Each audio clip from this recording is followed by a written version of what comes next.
mayong gabi mga Marikoy, nga ni kagubot ang among kwarto. My God, mura bitag agihan ni Edith.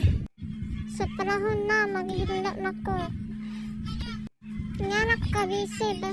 Di na mati man ang kwarto mo kita gibadjuhan. So una, magikanak na kanat na kaya mga pa-beauty products. Sana all pa-beauty. Basta ganin mag-ugan ako mga nilabhan. Di dahil nak mapilo, magtanganan pila ka years. Nga na kakugi sa inyo Marikoy. Murag ginatapulan ba siya na Good no, basta once na ikaw estudyante. Nagid panahon na di ka manghilo.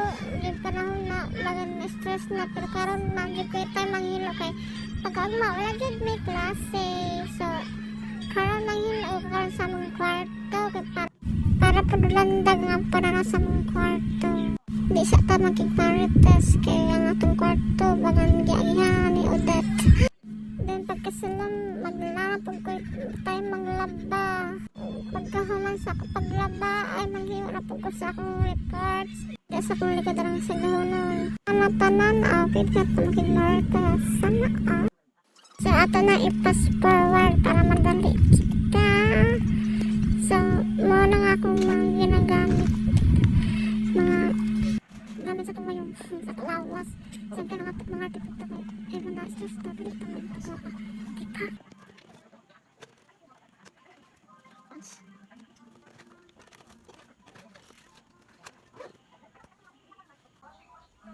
So ginagihan din ni Odette tanawa. Ang tawa niyo mga Marikoy. Inalang ang kwarto kang gubot sa tanan. So bilang nagunakas kasimana bangang 2 weeks na siguro pa manghimlo kay grabihang bisiha mga activities so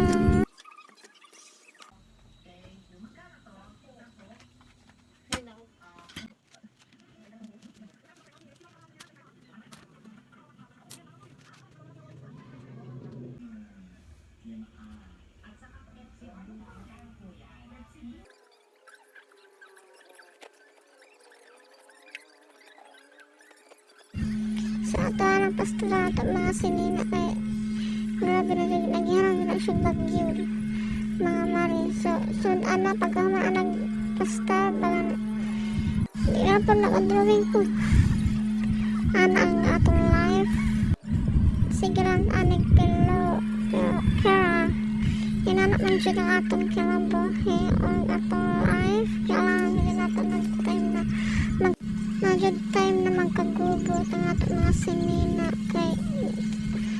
kay kung binalay lagi kong panahon anak so magkagubot ka dun na ito lang sinama ko sige nagpakita sa akong video ang sinama ko ako gilaan natabangin na lang ako para madali ta na nakapilo lang si pare ko ninyo kaya ako agad kay sila nagchika sige lantas sige pangita sige siya higda sana ang jakalan yan lang gusto nang tama nakakasayap nila ko sa mga kwarto kay hindi siya nag-work hindi siya nag-hago sa iyong trabaho at kung isapit siya para sa itong kinabuhay o sa itong kaunan ganan isa kayo mga Marikoy o iyong asawa na trabaho ayun na po na inyo na pero kasi yung balay kaya di po na siya na sila naghago sa ilang work no ayun po pa sila stress sa akin na-stress tingin sila sa ilang work hindi pa-stress ang po niya sa inyong balay magbigan gadget sana sikara ayan napit na kumahuman finally gamit na ako karoon gamit na dyan akong check aron kaya wala ko sa mall ikapoy ko tawag pero ikapoy ko na pero gulang hindi naman ko na pero wala dyan ko lain karoon ikacheck sa inyo guys sa inyo mga Marikoy kaya ikapoy ka na nandutay na wajad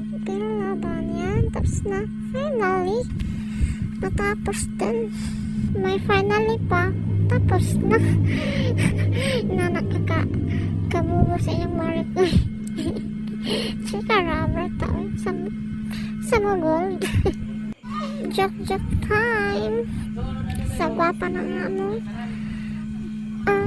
Yan, gwapa na ang mga daan. Sunod adlaw na, wa na po. Daungi mo na